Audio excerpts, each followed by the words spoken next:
I took my dog from a shelter when he was 4 months old, and since that day we became inseparable. I chose him without hesitation, and the fact that he doesn't have an eye and a paw was a surplus, because when I went to choose a dog, I was at the lowest point of my life. My parents died in a car accident, and I tried to unalive myself twice because I couldn't find a reason to live without them. So when I went to the shelter and saw him, I cried and chose him. For me, we are two broken souls, and his two missing things represent my two attempts, and in my mind, we compensate each other and we are made to be together, ha ha ha. My dog is a Great Pyrenees, and he is my furry best friend. Over the years, we built an amazing relationship and became inseparable. I even installed some cameras in my house, so when I miss him, I talk to him and play with him, and a system to give him food and water if I must stay late at work. My dog is a sweetheart and absolutely loves treats, cuddles, kisses, and especially belly rubs, ha ha ha. He is my everything, and I know that it will sound absurd, but he is the most important living being on this earth to me, and no one will be more important to me. He is 5 years old now. When I met my girlfriend, I clearly told her about my dog. And after a few years, I told her about my special bond with him, and that he is very important to me. She said that it was very cute, and after 3 years, they are doing well, and my dog starts to trust her. Now the issue is this. A few days ago, we were talking seriously about living together, and we were looking for some houses near our work and near the center of our city. We were there talking and searching when she saw this house that costs a lot, but it already has a few more rooms for possible future children, a pool, and 2 studios for our work. We were there talking about it and if it was the right house for us when I jokingly said, "Yeah, it's a very nice house and I like it. For the future children, we will practice with Frankie, my dog's name, ha ha ha." And in fact, she laughed. But then she said, "Obviously, your dog won't come with us because I don't want a dog in our future house. And as sweet and cuddly as he is, Frankie can't be in our house." This time, I laughed because I was 100% sure that she was joking. But when I saw her serious face, we started arguing. We argued for about 2 hours, and I finally said, "Think how you want, but my dog will come with me anyway because he is too special for me, and I refuse to abandon him." Again, we argued, and again I said, "Listen, my dog is coming with me, and if you don't like it, you can kick rocks and be single because I'm not leaving my Frankie." She walked out of my house angry, and it's been 2 days that she isn't talking to me. But I don't change my mind because, like I always say, my dog saved me, and I like to think that he is my furry angel. So am I the idiot? P.S. English is not my first language. Edit. Come on, people. You can't do this to a grown man. You actually made me cry from your comments and words. I want to thank you all for your kind words and advice. So, as someone of you said, I will have a talk with her in person to understand what is going on, because I can assure you that she never showed any sign of treating my dog badly or disliking him, and this is the reason why I'm still in doubt about what to do. But I promise that when we have a serious talk about this, I will update you for sure. She actually texted me, but nothing about regretting or apologizing, just a normal message of meeting each other. So, when we talk, I will update you. And again, thank you all. P.S. Frankie sends you all licks and love update post here. Now for a few comments before the update, comment 1, not the a-hole. My old dog had a similar impact on me. My house was robbed and the dog was abused in the process while I was at school. The girl I was seeing at the time said I should get rid of my dog because of the situation. I laughed at her and said she would be gone before the dog. Actually, you can go now. My girl, dog, was with me for 9 more years, got to meet my wife and stepkids, and helped me prepare and raise my son before her passing. Keep the dog, ditch the woman. Comment 2, not the a-hole, but I warn you to change the locks on your place if she has a key. If you don't already have exterior and interior security cameras, then get some. She may return and take your dog away so she can then have her way. Our family dog is as much a part of our family as anyone else, and she goes with us everywhere. Now, for the update, thanks for sticking around for this update. So we talked, and it went sideways fast. She came over all smiles like nothing happened. But when I brought up Frankie, her face changed. She said she'd been thinking and that maybe we could compromise. I thought, okay, maybe she's coming around. But her idea of a compromise? Getting Frankie trained to live outside. I couldn't believe it. I told her no way. Frankie's an indoor dog, part of the family. She got mad, said I was choosing a dog over our future. Things cooled down, and we didn't talk about it for a couple of days. Then, out of nowhere, she brought home a brochure for a fancy pet hotel. Said it would be good for Frankie to socialize. I saw red. It was like she was trying to push him away, bit by bit. I told her again, Frankie's not going anywhere. She stormed out, and I haven't seen her since. But that's not even the half of it. My buddy, who's been supportive through all this, started acting weird. He's been my friend since we were kids, but lately he's been distant. Turns out he's been seeing my girlfriend behind my back. I found out when I saw a text pop up on her phone while she was at my place. It was from him, saying he missed her. I confronted him, and he admitted it. Said they connected over their frustration with my obsession with Frankie. I felt betrayed. My girlfriend and my best friend both stabbing me in the back. I was a mess, but Frankie was there, as always. He could sense something was wrong and stayed by my side. It's like he knew I needed him more than ever. I decided to focus on work to keep my mind off things. But then my boss called me in. Said there were budget cuts and I was being let go. Just like that, no warning, I was stunned. With no job, how was I going to take care of Frankie? I've been applying to jobs nonstop, but nothing's come through yet. It's tough out there, and with everything else going on, it's been hard to stay positive. But I keep going for Frankie, he's all I've got. So that's where I'm at. Betrayed by my girlfriend and my best friend, jobless, but still with Frankie. He's my rock. I don't know what I'd do without him. Thanks for reading. My wife wants to be a housewife after 6 years together and 2 years of marriage, but when she cheats and gets pregnant, I kick her out and show her who's boss by changing the locks and selling her stuff. I, 26-year-old male, and my soon-to-be ex, 28-year-old female, have been together for 6 years now, married for 2. Recently, she has gotten into her head that she wants to be a housewife, even though we have agreed since the dawn of our relationship that both of us would work and there would be no stay-at-home dynamic. When she started having these ideas, I shut her down immediately and reminded her that our relationship has always been against these dynamics from the beginning. I wouldn't change that and would rather divorce. She got super offended and said that taking care of the house can be really demanding and basically a job if you do it properly. I said something along the lines of, I agree it's a job, that's why I pay professionals to do it. I pay people to clean the whole house, do dishes, do laundry, lawn, gutter. She is staying at a cousin's place, and everyone from her family and friends keeps bombarding me via text or calls to tell me I'm a jerk for not supporting her staying home and taking over housework. Apparently, she is not even eating properly and ended up at the hospital 2 times already, which I can confirm is true. Am I the idiot? FAQ brought up a lot by friends and family. What about if you had kids? I had a vasectomy done at 20 and never wanted kids. Even being snipped, I still use condoms just in case. We both agreed on no kids since before dating. Who cooks dinner during the week? I do all 7 days of it and pack her lunch as well. Who does the most housework? Most of it is contracted. What isn't is mostly done 50-50. But I cook all meals, so I end up doing more around the house. It's her house as well. You can't just tell her to leave. I bought the house before the marriage, and in our country, anything bought before the marriage isn't considered marital assets and not split during divorce. Same applies to both cars, both mine, and 99% of electronics and furniture in the house and the vast majority of finances. Do you even love her?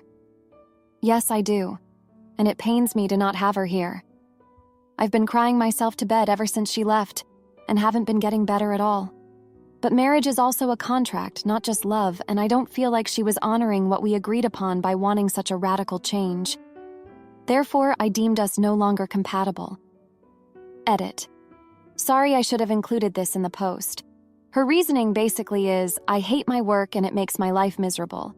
But you make 90% of our income anyway, so you could support me and I could be happier that way. Something along those lines. Her work is in a very stressful and severely underpaid field, and she's been very over it for a while now. She also went on about how I actually like my work, unlike her, so it wouldn't be a burden. Now, for a few comments before the update. Comment 1. You lost me at you make 90% of the money anyway. If that's true, then what is the issue? So you're going to force her to work for the meager 10% even though it's making her miserable? If she stays at home and does all the work you are currently paying for, doesn't that financially amount to the same thing? Maybe she'd make a great housewife and find new interests or even a better job if she was free to look for a while without having to maintain her current miserable work. Comment 2, not the idiot. If she hates her job, she should look for a new one. I know it sounds great at first to just be home all day, but when my wife lost her job, she quickly learned how lonely it can be. You have all the free time, but everyone else is working. It takes a special person not to end up resenting your spouse in that situation. When you come home after a long day and they sit around, their only topic of conversation becomes how bored they were with all their friends working or their latest Netflix binge. Now for the update, thanks for sticking around for this update. So she came back from her cousin's place last week, and we had this long talk. She said she was sorry for springing the housewife idea on me and that she understood why I was upset. We were getting somewhere, or so I thought. Then, out of nowhere, she tells me she's pregnant. I reminded her about my vasectomy, but she was insistent, said it must have reversed itself or something. I was floored. I mean, what are the odds, right? I agreed to go with her to the doctor, and yeah, she was pregnant. But the dates didn't add up. It turns out she'd been seeing someone else, someone from her work. She said it was a mistake, a one-time thing because she felt neglected and trapped in her job. I was angry, sure, but also just tired. I couldn't even muster up the energy to be properly mad. I just felt defeated, like all the fight had gone out of me. I told her I needed some time to think, and she went back to her cousins. I spent the next few days just going through the motions, not really talking to anyone. My friends and family were blowing up my phone, but I couldn't deal with them. I was just trying to wrap my head around everything. Then 2 days ago, she shows up at the house with her stuff, saying she's moving back in. She said she'd gotten rid of the baby, that she wanted to make things right with us. I didn't know what to say. Part of me wanted to scream at her, to tell her to get out, but another part of me, I don't know. I still cared about her despite everything. So I let her stay. I know it looks weak, like I'm just rolling over and taking whatever she dishes out, but I can't help it. I still love her, even after the betrayal.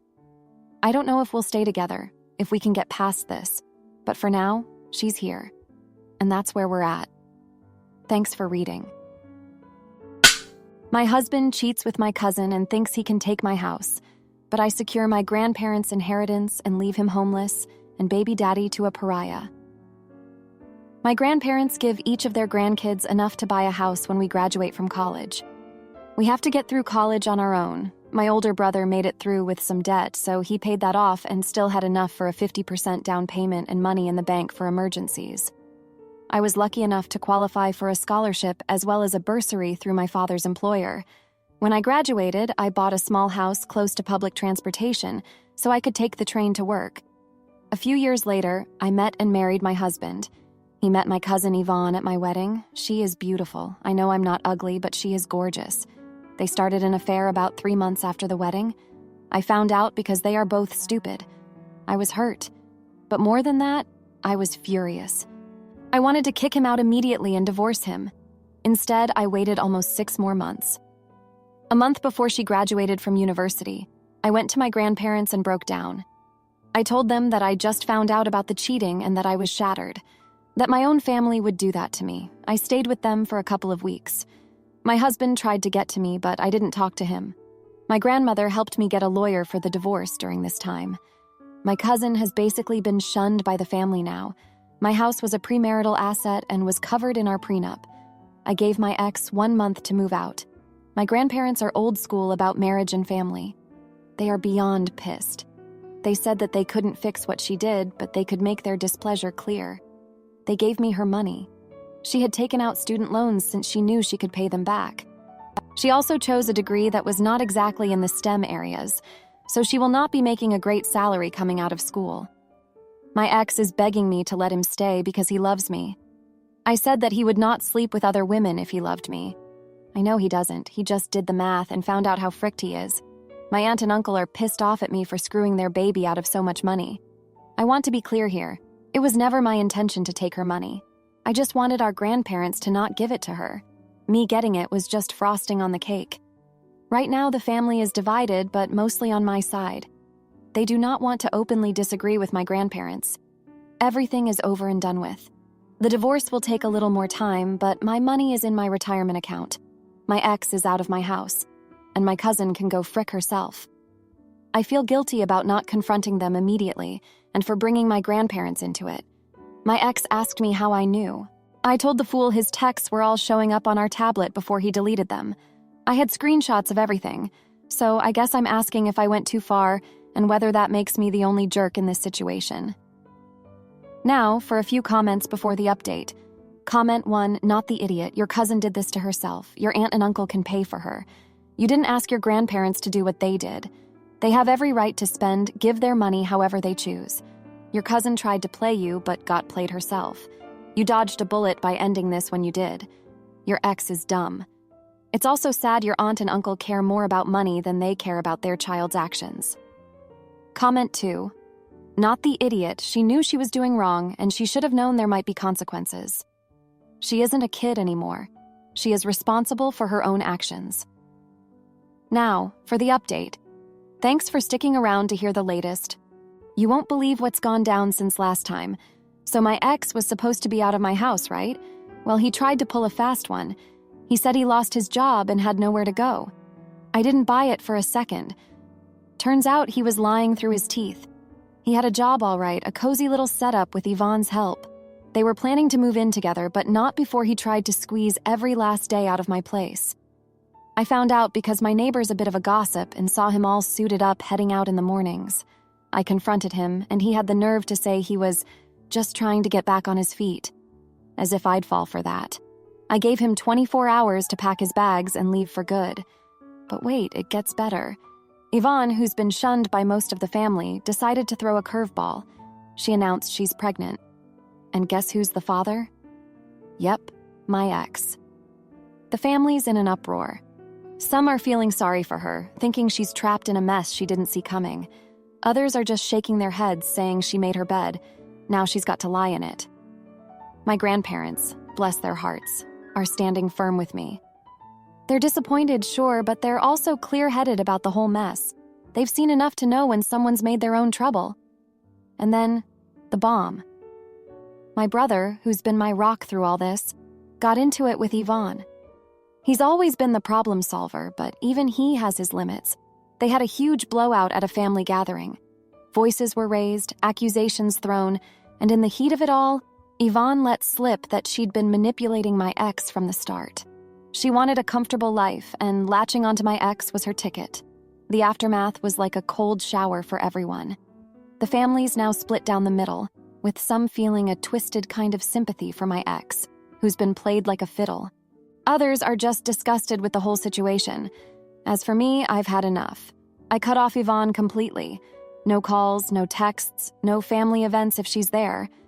It's harsh, but I can't have that kind of betrayal and manipulation in my life. I've got to look out for myself. My ex, well, he's out on his ear. He's living with Yvonne now, and they're playing house with their little bundle of trouble on the way. I hear they're struggling, but that's not my circus, not my monkeys anymore. I've been focusing on rebuilding my life. The divorce is plodding along, and I'm just waiting for that final stamp to close this chapter. My money's safe, and I'm pouring my energy into work and spending time with the family members who've had my back. I've learned a lot about who I can trust. I've seen the true colors of people I thought I knew. It's been a rough ride, but I'm coming out stronger. I've got no regrets about how I handled things. I played with the cards I was dealt, and in the end, I protected what was mine. My ex and Yvonne, they made their choices, and now they've got to live with them. Thanks for reading. It's been one heck of a week.